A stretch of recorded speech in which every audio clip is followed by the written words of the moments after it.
The gravboard hummed beneath Danny's feet as he carved through the tight corner, his body leaning so far to the side that his fingertips nearly scraped the crumbling asphalt.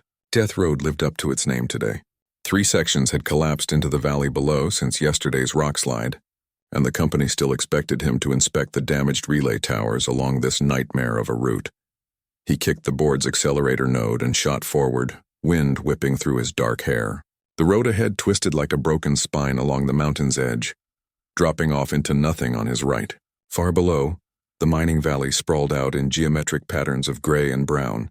Terminus 7 wasn't much to look at, but it paid decent money for people willing to take risks. Danny had been taking risks since he was 16, and stowed away on a cargo hauler to escape Earth's overcrowded cities. The board's proximity sensor beeped.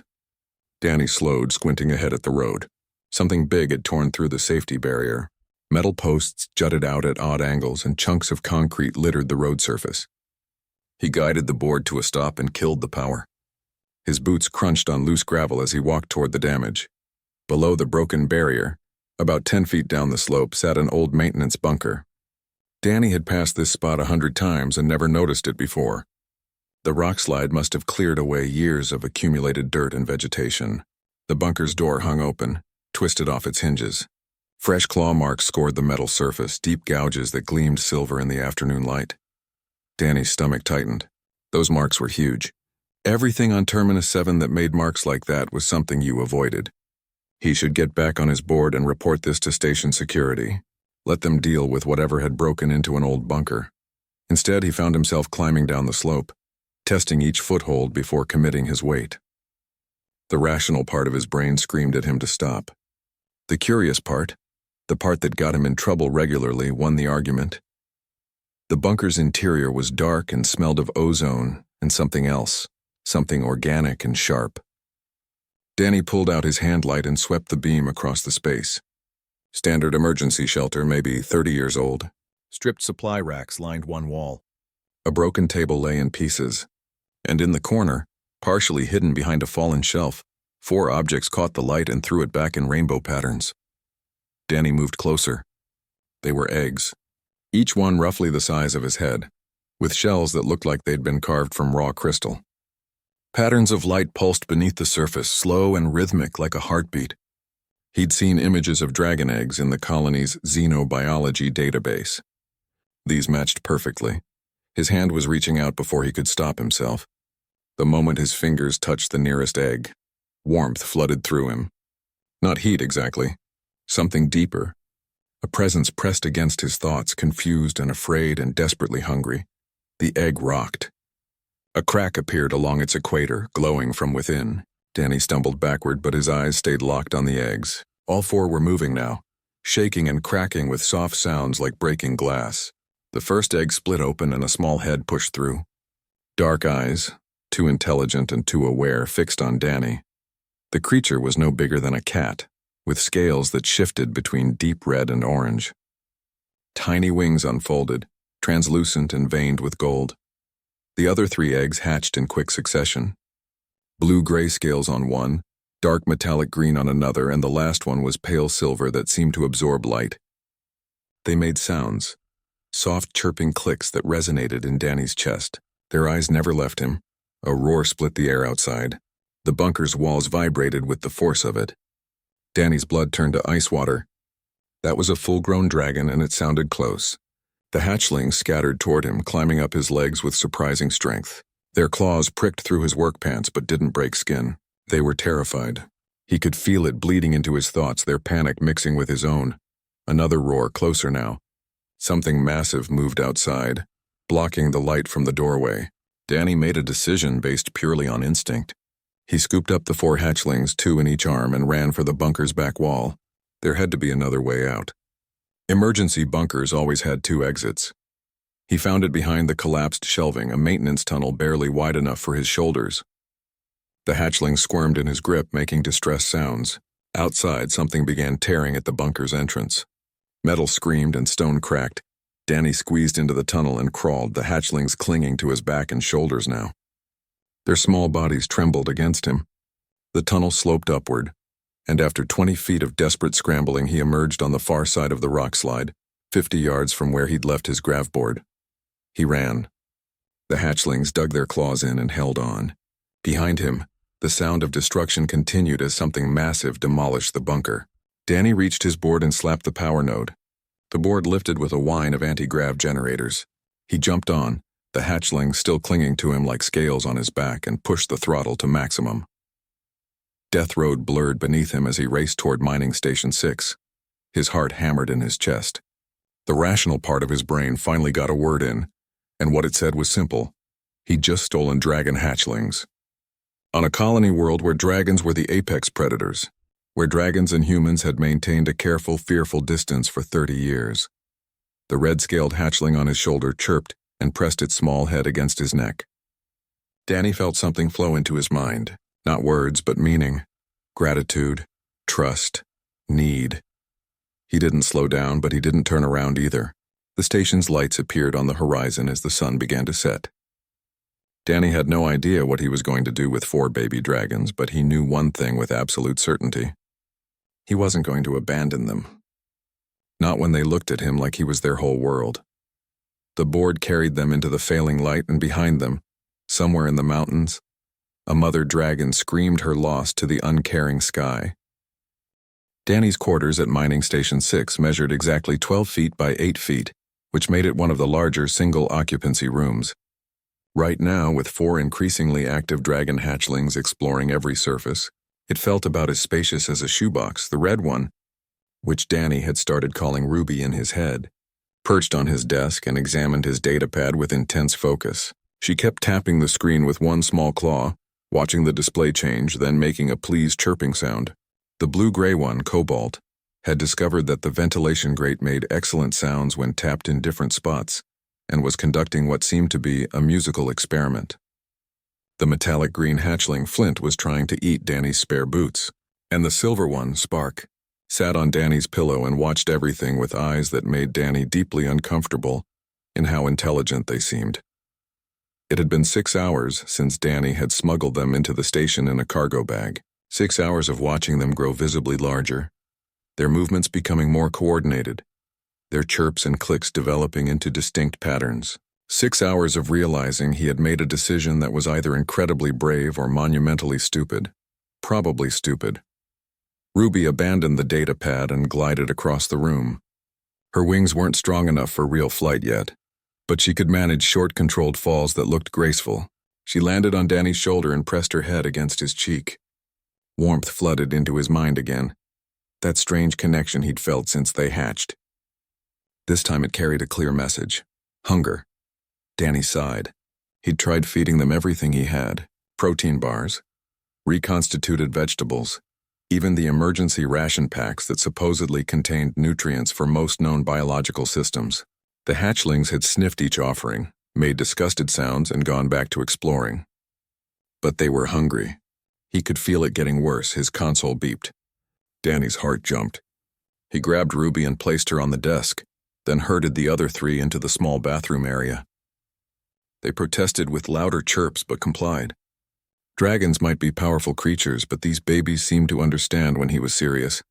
He opened the door a crack. Patricia Hale stood in the corridor, her station commander uniform crisp despite the late hour. Her dark eyes took in Danny's disheveled appearance with one sweep. "Reeves, you look terrible. Bad day on Death Road?" "Just tired, Commander." "Long inspection run?" Patricia nodded, but her gaze moved past him, scanning what she could see of his quarters. "I need you to run diagnostics on the Eastern Relay Cluster tomorrow. We're getting intermittent signals." "Yes, ma'am. I'll handle it first thing." She started to turn away, then paused. "You know, station sensors picked up something odd about 6 hours ago. Thermal signatures near your room that don't match human profiles. 4 distinct signatures, actually." She looked directly at him. "You wouldn't know anything about that, would you?" Danny's mouth went dry. Patricia waited, her expression unreadable. From the bathroom, a soft chirp sounded, quickly followed by 3 more. The commander's eyebrows rose. There was no point lying. Patricia had been station commander for 5 years and had served in colonial security before that. She missed nothing. Danny stepped back and opened the door wider. "You should probably come in." Patricia entered and Danny closed the door behind her. He opened the bathroom door. 4 dragon hatchlings tumbled out. tripping over each other in their eagerness to investigate the new person. Patricia went very still. Her hand moved automatically toward where her sidearm would be if she were on duty, then stopped. "Those are dragons," she said, her voice carefully neutral. "Yes, ma'am. Baby dragons. Yes, ma'am. In your quarters. On a station that has strict regulations about unauthorized biological specimens. On a colony world where dragons are classified as dangerous megafauna, with protected territorial rights." Danny nodded. Spark approached Patricia's boots and sniffed them carefully. She made a soft sound and rubbed against the commander's leg like an oversized cat. Patricia looked down at the silver hatchling, and something in her stern expression softened slightly. "Where did you find them?" Danny explained everything. The bunker, the hatching, the sounds of something big destroying the shelter, his panic-driven decision to take them. Patricia listened without interrupting, her eyes moving between Danny and the 4 hatchlings now exploring her boots, pants, and equipment belt with great interest. When he finished, Patricia was quiet for a long moment. "You realize what this means? Colonial regulations require immediate reporting of any contact with indigenous intelligent species.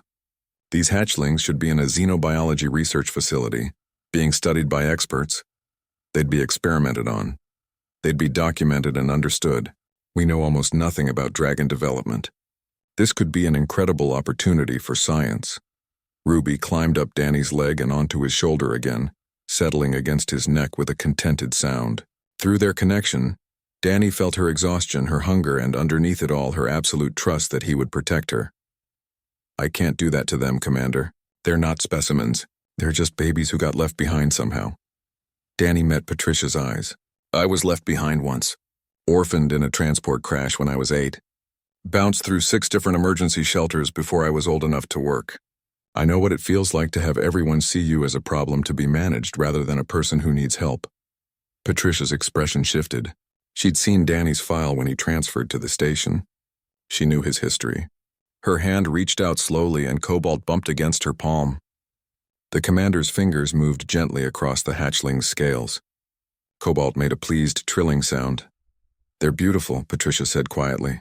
"But Danny, this isn't sustainable. They're growing. In a few days they won't fit in your quarters. In a few weeks, who knows how large they'll be. And their mother is probably looking for them. I know. Colonial Authority will eventually notice something. Thermal scans, supply discrepancies. Someone will ask questions I can't ignore. I know that too." Patricia pulled her hand back from Cobalt and straightened. "I'm giving you 48 hours. Figure out what these hatchlings need to survive. Figure out if there's any way to return them safely. Figure out something, because after 48 hours, I'm required to file a report."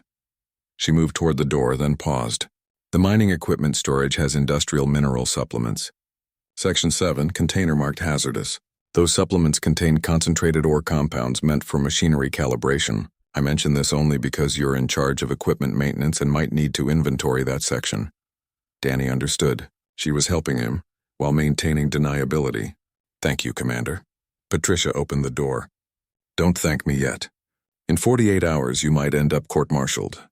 Or dead, if Mama Dragon decides humans are a threat." She looked back at the 4 hatchlings. "But I hope you figure something out. The universe could use more people who choose compassion over convenience." She left, and Danny locked the door behind her. Ruby nuzzled against his neck again, and this time he felt something new through their connection. Images, fragmented and unclear but distinctly not his own memories. A larger dragon, dark wings against stars, a sense of violence, of danger. The feeling of being hidden in darkness, waiting, afraid. Danny sat on his bed and all 4 hatchlings gathered around him. He ran his hands over their scales, feeling the warmth of their small bodies. "We'll figure this out," he told them. Somehow. Flint, who had finally given up trying to eat the boots, climbed into Danny's lap and curled up. The others followed, creating a pile of scales and wings and gentle breathing. Through their connection, Danny felt their trust, their contentment, their absolute certainty that he would keep them safe. He had 48 hours to prove them right. Danny's hands were covered in metallic dust from crushing mineral supplements when the station alarm started screaming. The sound was so sudden and violent that he dropped the grinding tool and it clattered across his workbench. All 4 hatchlings, who had been dozing in a sunbeam from the window, jerked awake and immediately began making distressed chirping sounds. The emergency speakers crackled to life.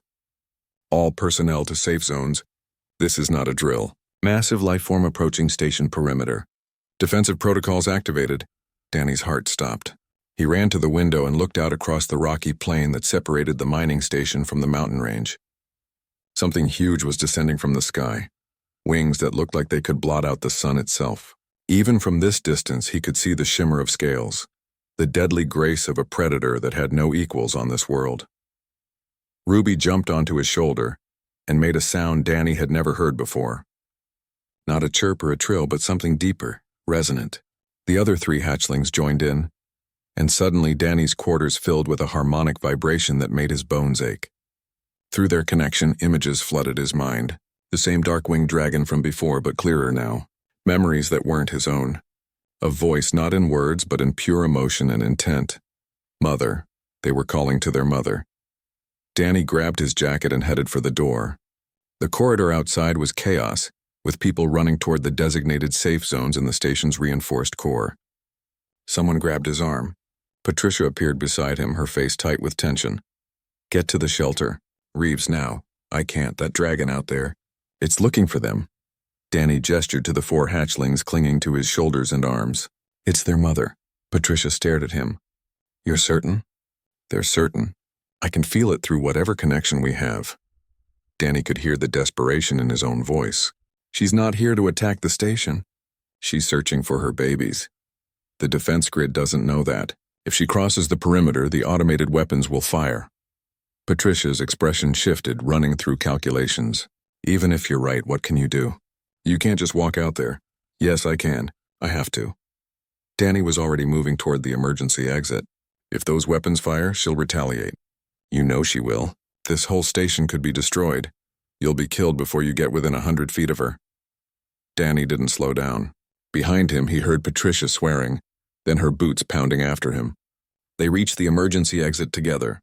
Through the reinforced window, Danny could see the dragon landing just beyond the perimeter fence. She was massive, easily the size of a cargo hauler. Her scales were deep charcoal, almost black, with patterns of silver along her wings. Scars crisscrossed her body, old wounds that spoke of countless battles. The automated defense turrets were already tracking her, their targeting lasers painting red dots across her chest and head. She paid them no attention. Her eyes, golden and enormous, were fixed on the station itself. She was searching. Danny could feel her desperation bleeding through the hatchling's connection, a mother's anguish amplified to overwhelming levels. Patricia, I need you to override the defense grid. Just for 5 minutes. That's a court-martial offense. I'd lose my command. I know what I'm asking. Danny turned to face her. But if you don't, people are going to die. Maybe everyone on this station, please. Patricia held his gaze for 3 long seconds. Then she pulled out her command tablet and began typing. 5 minutes. After that, the system automatically resets. If you're not back inside, I can't help you. Thank you. Danny pushed through the emergency exit. The moment he stepped outside, the wind hit him, carrying the scent of ozone and something wild. The dragon's head swiveled toward him instantly. Those golden eyes locked onto the small creatures clinging to his body, and the world seemed to hold its breath. Danny walked forward slowly, his hands raised and empty.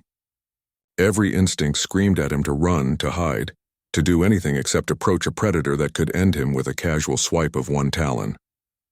The hatchlings chirped and sang, their sounds growing more excited with each step. The mother dragon lowered her massive head. Her mouth opened, revealing teeth like swords. Heat shimmered in the air around her, and Danny smelled sulfur and scorched metal. She could breathe fire that would melt steel. She could tear him apart without effort. She was magnificent and terrifying and absolutely focused on him. Danny stopped 20 feet away. It was close enough to see every detail of her scaled face, close enough to feel the heat radiating from her body. The hatchlings were vibrating with emotion. Their small bodies pressed against him as if trying to merge with his skin. I found them, Danny said, knowing she couldn't understand his words but hoping his tone would convey meaning. They were alone. I kept them safe, the dragon's eyes narrowed. Her head tilted, studying him with an intelligence that was painfully obvious. She made a sound, deep and resonant, that Danny felt in his chest cavity. The hatchlings responded immediately, their chirping becoming frantic. Through their connection, Danny experienced something extraordinary. The hatchlings were translating. Not into words, but into concepts and emotions. The mother was asking a question. She wanted to know why a human had taken her young, why he hadn't left them, why he had protected them instead of treating them as threats or opportunities. Danny focused his thoughts, trying to push meaning through the connection the way the hatchlings did. He thought about finding them scared and alone. He thought about his own childhood, being abandoned and afraid. He thought about the simple truth that they had needed help and he was there, and nothing else mattered. The dragon went very still. Her eyes, which had been filled with suspicion and rage, softened fractionally. She lowered her head further, bringing her face level with Danny's. Her breath washed over him, hot and smelling of stone and flame. One massive eye studied him from inches away. Then she did something Danny never expected. She opened her mouth and gently, carefully used the tip of her tongue to touch each hatchling. They sang with joy, climbing down from Danny's body and scrambling toward their mother. She gathered them with her front talons, each movement impossibly delicate for a creature her size. But the hatchlings didn't stay with her. Ruby broke free and climbed back up Danny's leg. Spark followed, then Cobalt and Flint. They positioned themselves around him on his shoulders against his chest and turned to face their mother. Through the connection, Danny felt their message clearly. He is ours too. He is family. The mother dragon made a sound that might have been surprise. She studied Danny again, this time with something that might have been respect. Images flooded through the connection, clearer than ever before. Danny saw the mother dragon's memories. A battle with other dragons defending her territory, her eggs vulnerable, hidden in the old bunker for safety, injuries that prevented her from returning quickly, the terror of finding the bunker destroyed and her hatchlings gone, and now this, a human who had protected her young when he could have done anything else, who stood before her unarmed and unafraid, asking nothing in return. The dragon stepped back. She spread her wings, blocking out the sky. Then she did something that made Danny's throat tight. She bowed her head, a gesture of acknowledgement between equals. Through the hatchlings, meaning flowed into Danny's mind. Not words, but understanding, gratitude, recognition, and something more, something that felt like the beginning of a promise. The barrier between their species had been crossed, not through force or negotiation, but through a simple act of compassion. The dragon lifted her head and sang, a sound so beautiful and complex that Danny felt tears on his cheeks. The hatchlings sang back, and for a moment human and dragon shared something that had never existed before on Terminus 7. Trust. Then the mother dragon launched herself into the air, her wings creating wind that nearly knocked Danny over. She circled the station once, twice, and flew toward the mountains. But Danny knew through the connection that still hummed in his mind that this wasn't goodbye. It was just the beginning. 3 days after the mother dragon's first appearance, Danny sat in a conference room that smelled of recycled air and stress sweat. Across from him sat Colonial Governor Harris, a woman whose face had been carved by years of bureaucratic battles into something resembling annoyed granite. To her left was Station Commander Patricia, looking uncomfortable in her dress uniform. To her right sat 2 corporate representatives from Frontier Mining Solutions, the company that held the extraction rights for Terminus 7. Danny had the 4 hatchlings with him because they refused to be separated from him for more than a few minutes now. Ruby sat on his shoulder, occasionally nibbling his ear. The others sprawled across the conference table, completely uninterested in the political tension filling the room. Let me make sure I understand this correctly, Governor Harris said, her voice sharp enough to cut metal.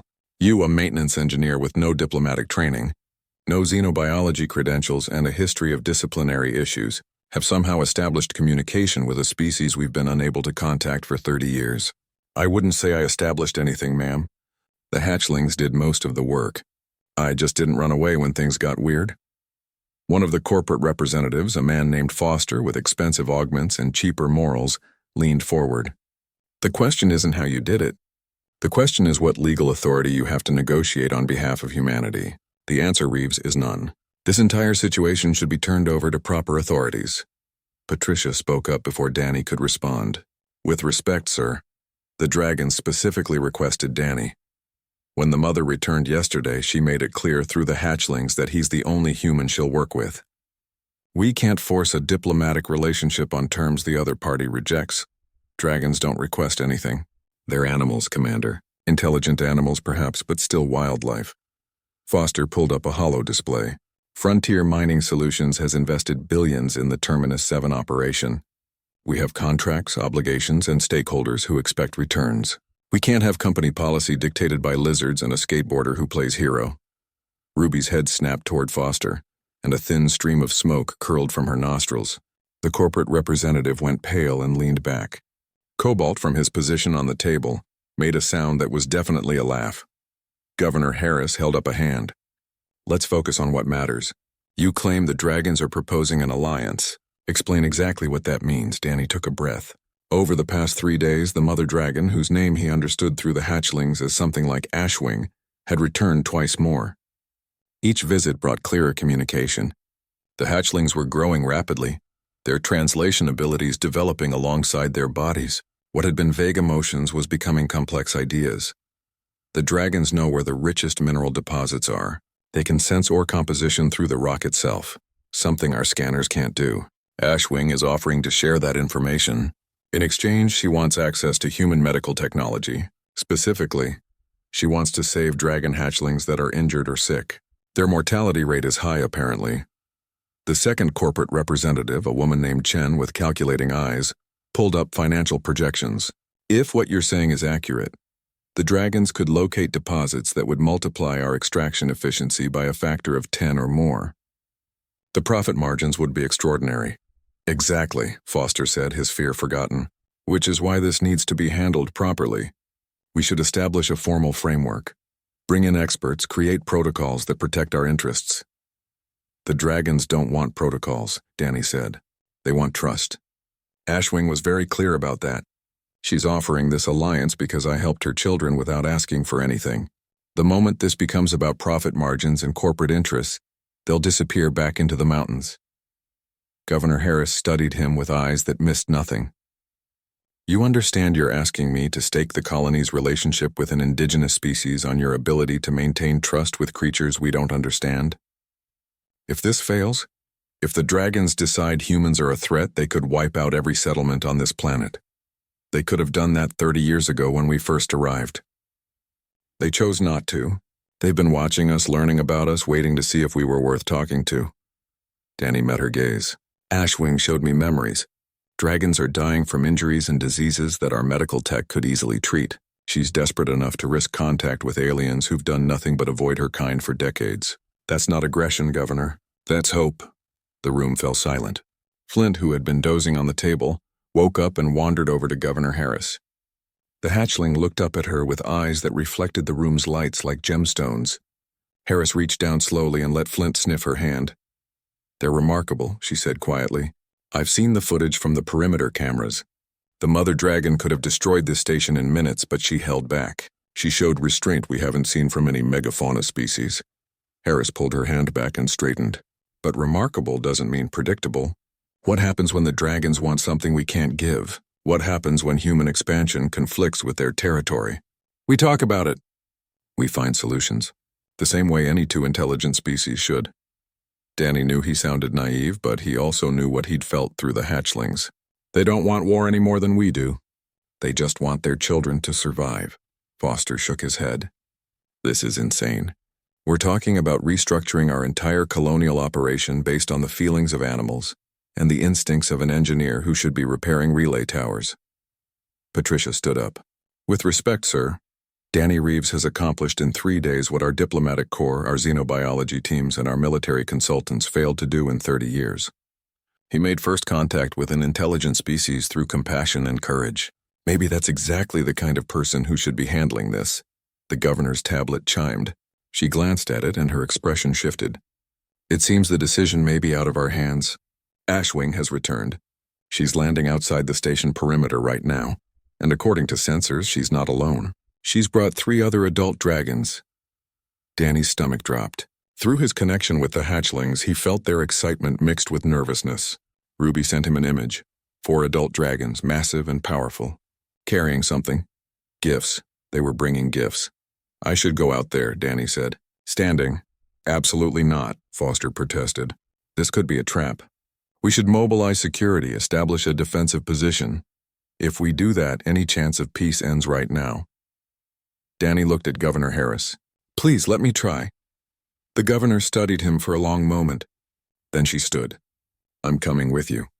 If humanity is going to establish relations with the dragons, it should be represented by proper authority. But Reeves, you're taking point on this. The dragons trust you. Don't make me regret trusting you." They walked through the station together, collecting a small group of observers and security personnel who stayed well back.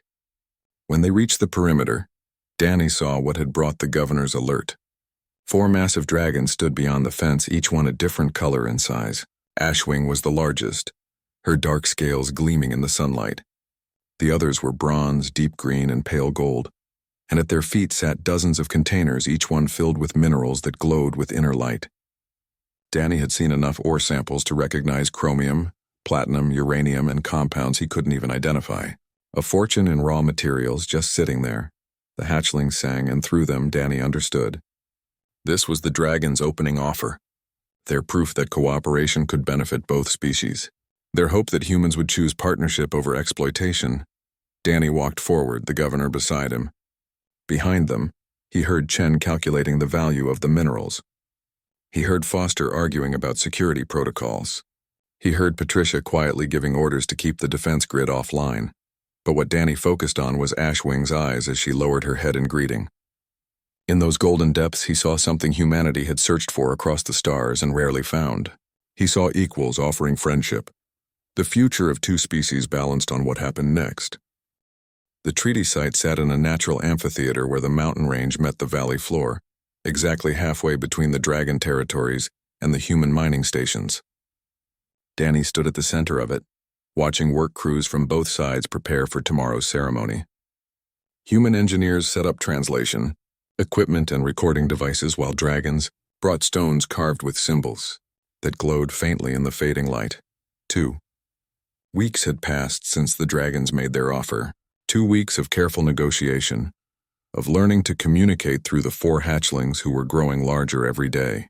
Ruby was now the size of a large dog, and her ability to translate between human speech and dragon concepts had become remarkably precise. The other 3 weren't far behind in development. Governor Harris had agreed to the alliance, overruling corporate objections. Tomorrow they would formalize everything. Humans would provide medical technology and certain manufactured goods. Dragons would share mineral locations and knowledge about Terminus 7's ecosystem. Both species would maintain territorial boundaries and resolve disputes through Danny, who had somehow become humanity's first xenodiplomat, despite being completely unqualified.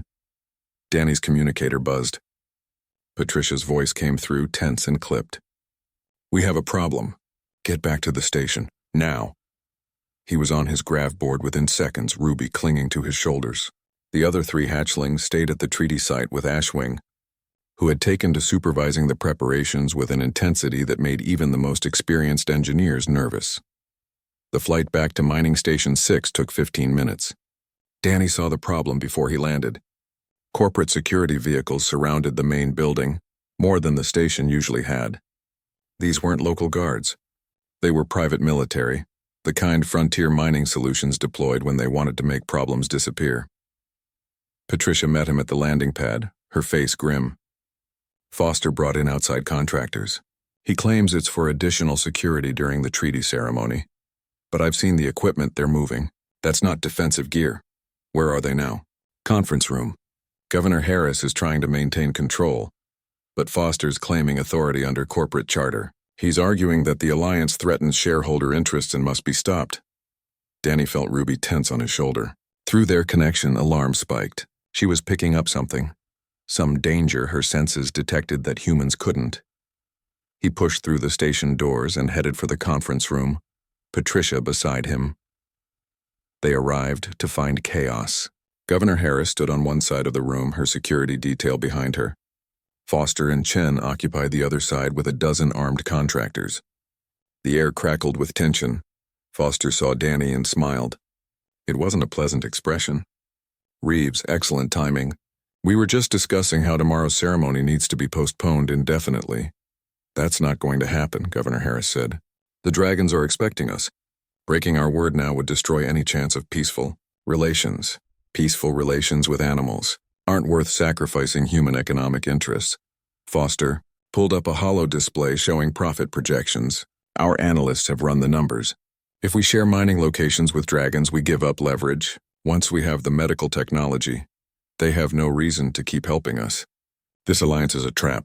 Danny stepped forward. That's not how trust works. You can't build a relationship on the assumption that the other side will betray you. You're naive, Reeves. You think because you saved some baby dragons that their entire species will love humanity forever? They're predators. They tolerate us because we're useful. The moment that changes, we're prey. Ruby hissed, a sound Danny had never heard from her before. Smoke curled from her nostrils. Through their connection, he felt her fury. She understood enough human speech now to know she was being insulted, her kind reduced to mindless animals. Chen spoke up, her voice calculated and cold. We have an alternative proposal. Tomorrow, during the ceremony, our security teams will neutralize the dragon representatives. Tranquilizer rounds, high-powered enough to drop even the largest specimens. We'll capture Ashwing and the others, transport them to a secure facility. With dragon specimens to study, we can develop our own methods of mineral detection. We won't need an alliance. Horror flooded through Danny. You're planning to attack them during a peace ceremony? That's not just wrong, it's suicide. You have no idea how dragons will respond to betrayal. They'll respond with force, which is why we'll strike first. Foster gestured to his contractors. These teams have been briefed. They're in position around the treaty site now, setting up firing positions. Tomorrow, when the dragons gather, we'll end this farce. Governor Harris moved, her hand going to her sidearm. I'm placing you under arrest. Both of you. Conspiracy to commit violence against a sentient species. Violation of colonial treaty protocols. Foster laughed. On whose authority? Corporate charter gives me jurisdiction over threats to company assets. Your colony administration. I'm corporate security. We both know who has more legal weight. He nodded to his contractors. Detain the governor and her people, gently please. We're all on the same side here. The contractors raised their weapons. Patricia's security team did the same. The room balanced on a knife's edge. Danny saw Foster's finger moving toward his communicator, probably to give the order to his teams at the treaty site. Ruby launched herself from Danny's shoulder. She was a blur of red scales and fury, slamming into Foster's arm before he could press the button. The communicator clattered to the floor. Foster screamed and stumbled backward. Chaos erupted. Contractors swung their weapons toward Ruby. Patricia's team moved to protect the governor. Chen dove for the fallen communicator, and Danny, acting on instinct and desperation, grabbed the device first. He ran, out of the conference room down the corridor, contractors shouting behind him. Ruby flew alongside, her wings strong enough now for true flight in short bursts. Danny's mind raced. If he could get to the treaty site, warn Ashwing, maybe they could stop this disaster. He burst through an emergency exit and onto his grav board. Behind him, the station erupted into violence as two security forces clashed. Danny pushed the board to maximum speed, Ruby keeping pace, and they shot toward the mountains. The treaty site appeared ahead. Danny saw the setup for tomorrow's ceremony, saw human workers packing up for the night, saw dragons settling around the perimeter, and in the rocks above, barely visible in the dying light, he saw the contractors, at least 20 of them, heavy weapons trained on Ashwing and her companions. Through his connection with Ruby, Danny reached out to the other hatchlings at the site. He pushed images, warnings, desperate pleas for them to alert their mother. Cobalt responded immediately, his mind sharp and clear. The hatchling began singing, a sound that cut through the valley like a siren. Ashwing's head snapped up. She looked at the rocks, at the hidden contractors, and her eyes narrowed with understanding. The humans who had seemed peaceful were preparing to attack. Danny saw the contractors receive their orders. Weapons charged with a distinctive whine. In seconds they would fire. The Alliance would die in betrayal. Everything would collapse into violence. Danny did the only thing he could think of. He rode his grav board directly between Ashwing and the contractors, throwing himself into the line of fire. Ruby screamed, a sound of pure terror, and dove after him. Time seemed to slow. Danny saw the contractor's surprise, saw weapons tracking him, saw Ashwing's massive form beginning to move. He felt Ruby's panic, felt the other hatchlings' fear, felt connections he didn't even know existed suddenly blazing with desperate need. Then the sky erupted with dragons, not just 3 or 4, but dozens. They came from every direction, responding to the hatchlings' call. massive forms blotting out the stars. The contractors' weapons fired, but the tranquilizer rounds bounced harmlessly off scales hardened by years of survival. Dragons landed among the contractors with earth-shaking force. They didn't kill, didn't burn, didn't tear. Instead, they simply pinned the humans with talons and weight, holding them immobile. Within seconds, every contractor was captured, disarmed, helpless. Ashwing stood over Danny, her body shielding him from any remaining threats. Through the hatchlings, her thoughts blazed into his mind. She had known humans might betray her, but she had also known that some humans, like Danny, would choose differently. She had trusted him to prove which kind of human would win.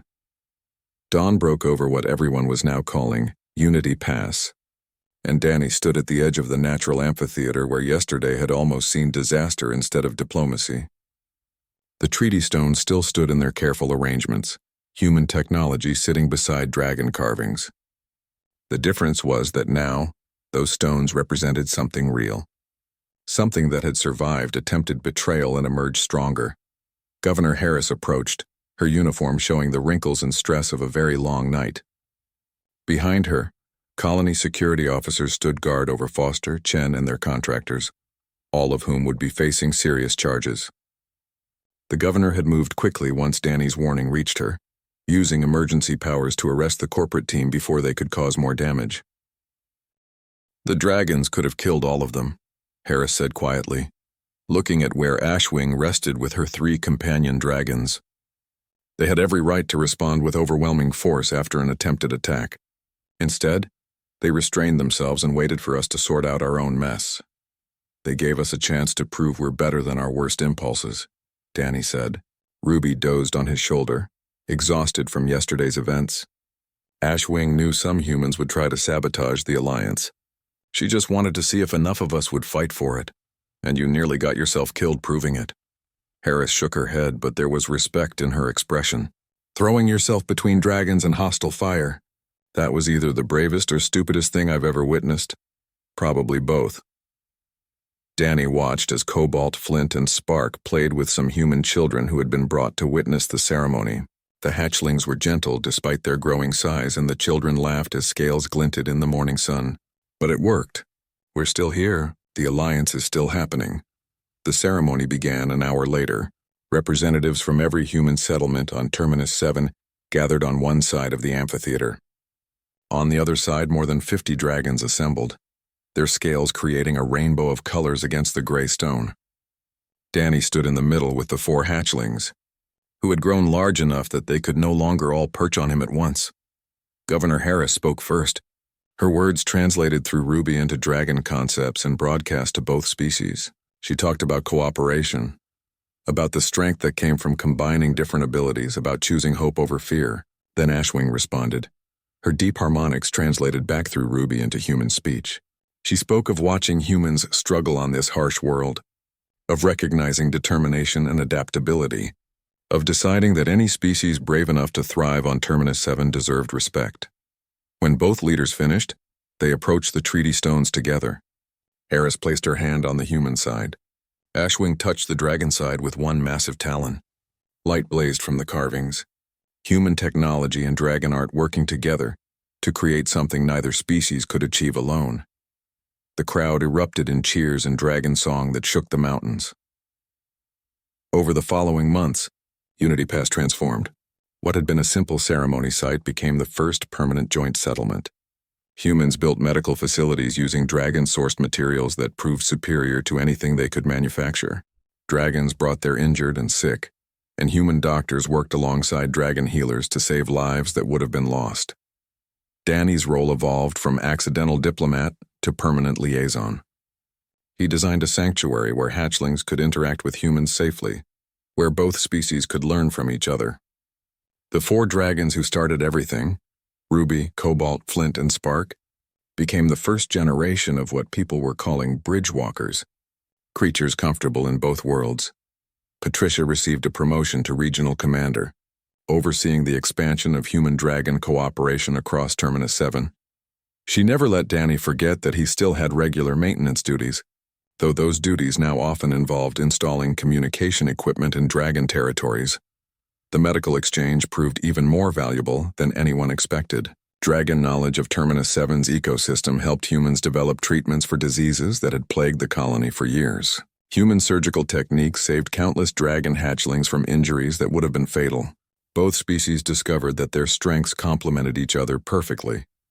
6 months after the treaty signing, something remarkable happened. A ship arrived in Terminus 7's orbit, sent by the Galactic Council.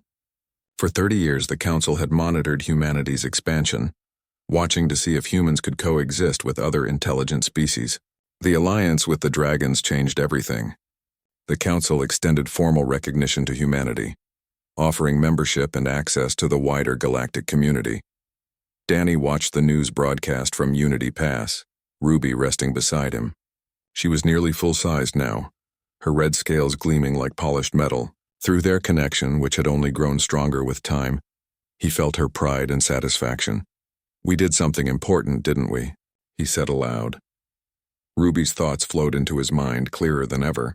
They were words now, not just emotions or images, real language that bridged the gap between their species. "You showed everyone that kindness is strength, that protecting the vulnerable makes you powerful, not weak, that choosing compassion over convenience can change the world."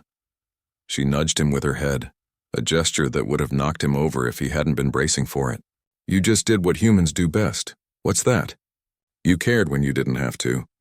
You helped when it wasn't profitable. You risked everything for creatures you just met." Ruby's golden eyes reflected the lights of Unity Pass below, where humans and dragons worked side by side. "You proved that the strongest species isn't the one with the biggest weapons or the most territory. It's the one that can look at something different and see family." Danny thought about the scared engineer he'd been 6 months ago, riding his gravboard along Death Road with no real purpose beyond surviving another day. He thought about 4 eggs in a bunker, about a choice made on instinct, about everything that had spiraled out from that single moment. A group of students approached, both human and dragon young, led by a teacher Danny recognized. They were part of the new xenoanthropology program, the first generation learning both species' histories and cultures. The dragon hatchlings and human children played together naturally, communicating in a mixture of speech, song, and the telepathic connection that seemed to develop when the species spent enough time together. One of the human children, a girl maybe 10 years old, looked up at Danny with curious eyes.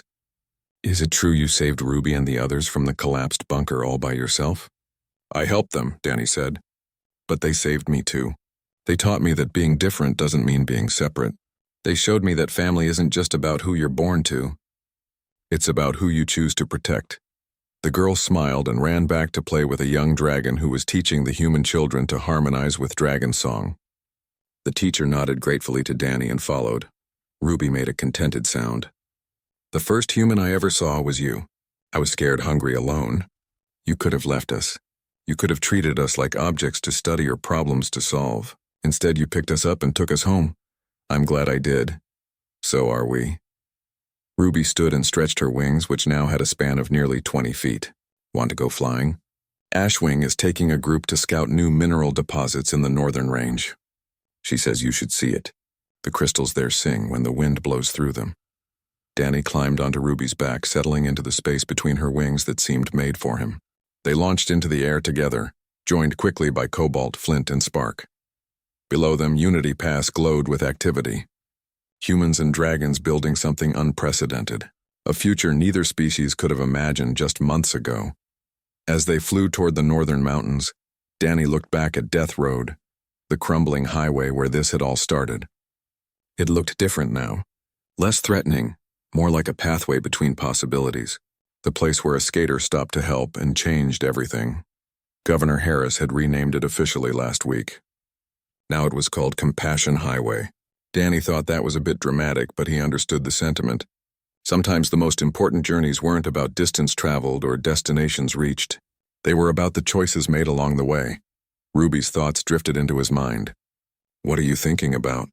"Just that I'm really glad I failed the entrance exam for corporate management training. If I'd passed, I'd be in some office somewhere instead of here." Ruby laughed, a sound that mixed human-style humor with dragon harmonics. "The universe has a way of putting people where they need to be, even if the path there seems random." They flew higher, the wind cold and clean at altitude. Other dragons joined them, some carrying human passengers who whooped with joy at the experience. The northern range approached, and Danny could see the crystal formations Ruby mentioned. They did sing, a sound like wind chimes mixed with distant bells. Ashwing appeared beside them, her massive form moving with impossible grace. Through the hatchlings, she sent Danny a feeling of gratitude and pride. Her children thrived. Her species had found unlikely allies. The future looked brighter than she had dared hope. Danny sent back his own gratitude. For her trust, for her patience with humans as they learned, for giving them the chance to be better than their worst impulses. The sun climbed higher, painting the crystal formations in colors that shouldn't exist in nature. Dragons and humans explored together, shared discoveries, built friendships that transcended biology. And at the center of it all, 4 hatchlings who had been saved by a skater on a road nobody wanted to travel. Danny thought about the scared creatures in that bunker, the choice he'd made without really thinking. How something so simple had spiraled into something so profound. He thought about all the people throughout history who had taken similar chances, who had chosen compassion when logic suggested otherwise. Maybe that was the real strength of humanity. Not weapons or technology or even intelligence, just the stubborn, illogical insistence on helping those in need regardless of the cost. The refusal to walk past suffering even when doing so would be easier, safer, more profitable.